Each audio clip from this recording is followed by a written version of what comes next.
Hello, everyone. Welcome back. My name is Jeff Mendelson, and this is the One Big Tip podcast.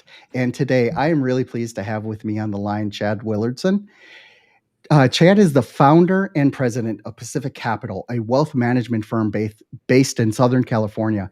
He is also the elected city treasurer for his city, managing over $350 million in an investment portfolio.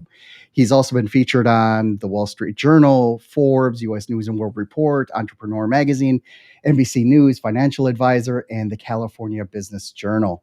And he's also the author of the Amazon best-selling book, Stress-Free Money: Overcome These 7 Obstacles to Find Financial Freedom. So, Chad, welcome to the show. Thank you. Appreciate it. Thanks for having me.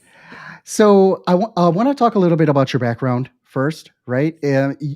Of course, you've been really prolific in terms of the types of publications that you're doing. You got a book going on, and also, an elected city official. I mean, that's almost extra, because you're doing already great in business, right? Yeah. And then it's like, let me go serve the public as well.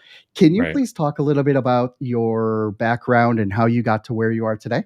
Sure. So I grew up here in Southern California.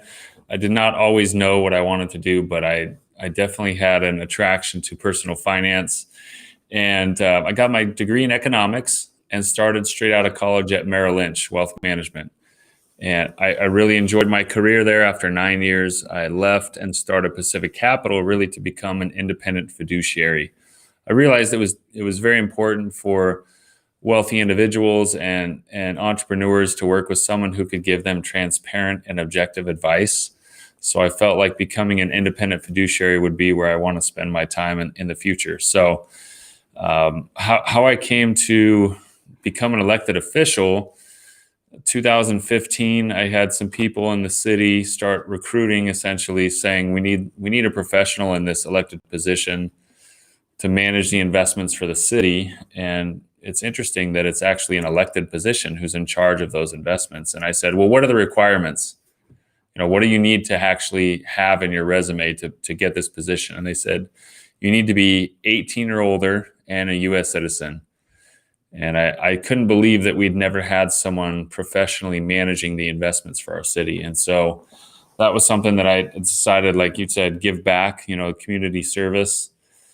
I live here. My wife and I have 5 children. We're invested in the community, and I wanted to be able to make sure that we were financially viable for decades to come. So I ran for my first election in 2016, and that was there were 4 of us in the contest and debates and all kinds of fun stuff that I never expected to be doing. But in the 2020 election, there were no other candidates that ran. So I think I scared them off. I did a good job. So here I am. But Pacific Capital, we're about to reach our 10-year anniversary, and I just really appreciate the opportunity to work with other entrepreneurs and families and helping them make smart money decisions. That's what we're here for. So amazing stuff. So I want to talk a little bit about this, about your book and the premise of it, right?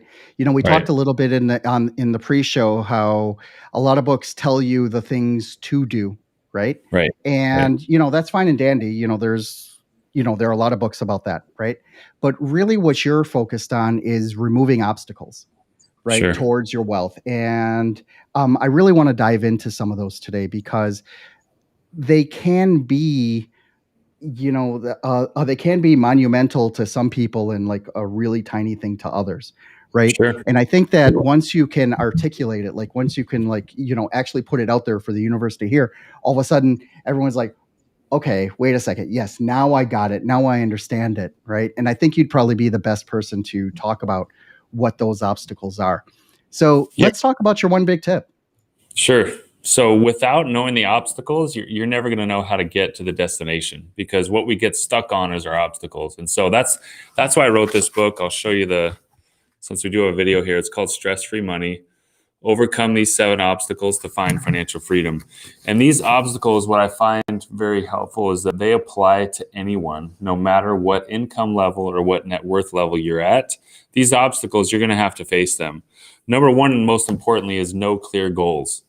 It's very hard to pack for a vacation and know what to put in the suitcase if you have no idea where you're going when you're going, how long you're going to be there, and what you're going to do. And so I find that people come in and they typically just don't have clarity around what they want.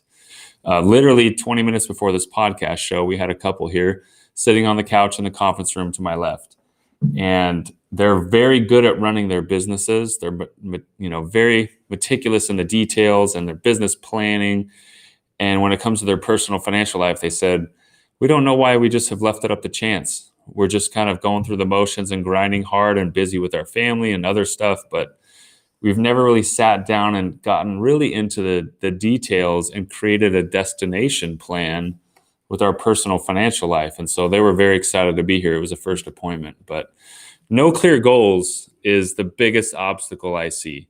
You cannot make investment decisions wisely if you don't have clarity on your goals. And so any financial advisor who's looking to give you investment advice, if they haven't really spent that deep time getting to know you and understand your goals, I'd say that's kind of a red flag. So that's obstacle number one in the book. And I've done entire podcast interviews on just that one obstacle, because you can't hit a target you can't see, and you can't hit a target you don't have. So, I mean, that's a Zig Ziglar quote, but you've got to have clarity. You got to have a goal before you can start.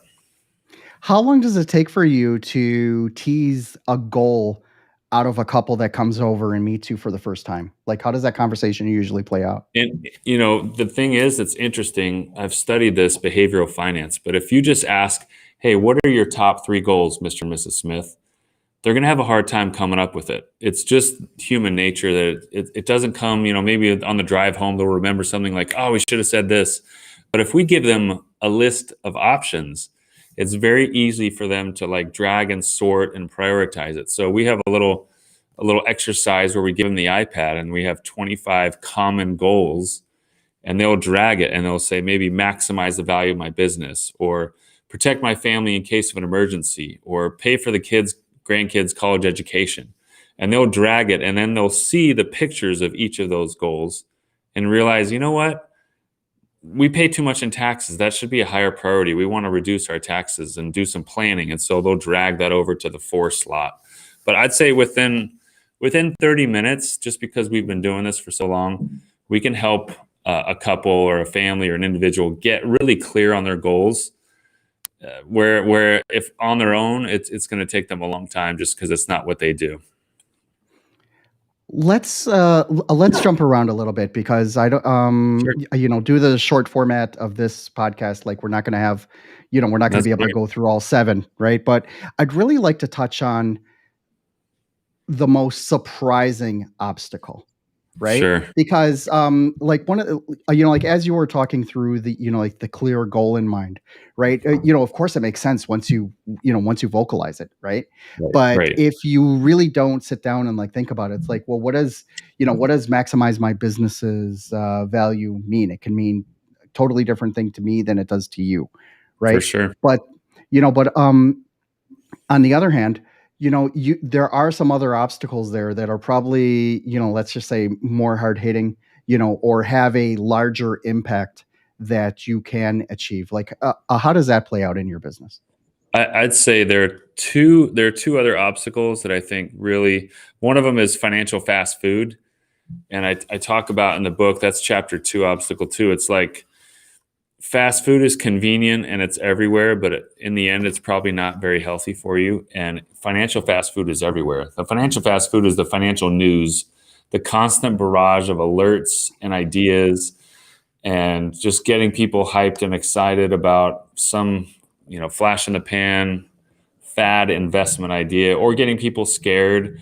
It's all the news media that's just constantly getting at people to tell them what to do with their money, but they don't have a real context. They don't have a plan to make decisions on. And frankly, there's no accountability.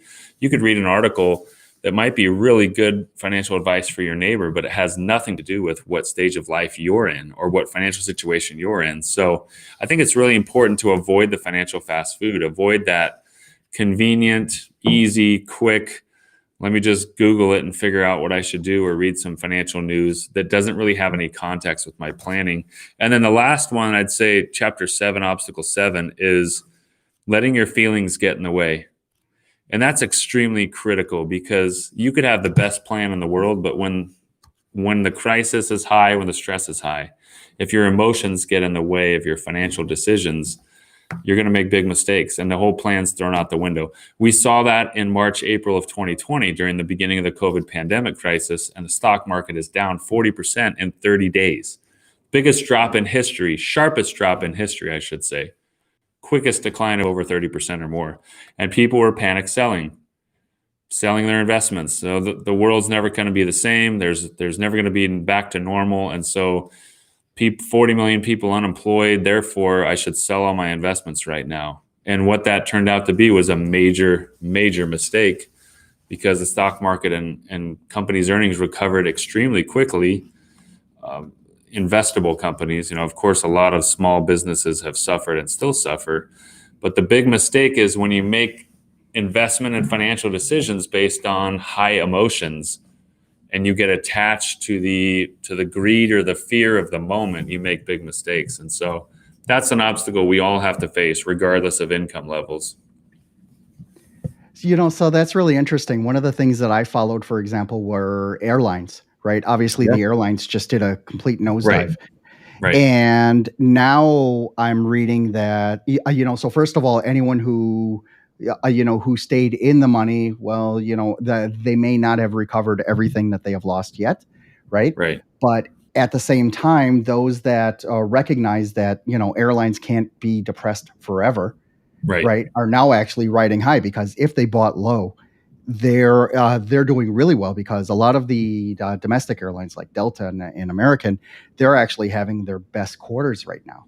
And that's simply because everyone is coming back. Everyone's like, I got to get out of the house, right? Correct. And really what it comes down to is what your event horizon is, right? Are we talking, am I trying to maximize this in 1 year, 5 years, 20 years, things like that? Sure. And if you look at it from a 20-year perspective, yeah, that was pretty dumb to sell, right? Yeah. Yes. Yeah. All successful investing is goal-based and planning-driven. And when you have a goals-based plan, you have a longer-term perspective. So if there's a little turbulence in the airplane, you're not going to run up and bang on the cockpit door and grab hold of the controls. You're not going to jump out of the plane. You're going to realize that turbulence happens. It's uncomfortable. It's scary. But the better option is to stay on the plane and wait till you land safely. And it's not to try to do something irrational in the moment. But that's what we often do with our money. Amazing stuff. Yeah, that quote was amazing. So, Chad, can you please let everyone know how they can learn more about you and how they can reach out to you directly to learn more about your business, learn how to get the book, and just contact you directly? Yeah, it's very active on LinkedIn. So you can find me on LinkedIn. I've got 31,000 followers there. So I post daily. Some financial, some non-financial. You can come to pacificcapital.com. You can schedule a free goals conversation with our team, 30-minute chat just to get to know each other and see if there's a way we can help you. The book is available on all formats on Amazon, so you can listen, read, or watch what's going on with the stress-free money. And I've got a second book coming out this year, I'll tell you. It's coming out in September. It's called Smart Not Spoiled. So it's the 7 money skills your kids must master before leaving the nest. That's really going to be about what to teach and how to teach your kids to be smart with money. That's going to be really interesting. I have a 17-year-old and 15-year-old, and that's starting to be top of mind, especially after I'm giving them more and more independence. So yes. Great stuff, Chad. Thank you so much for joining me today. I really appreciate it. It's been a great conversation. Thank you for coming on the show. My pleasure. Thank you for having me.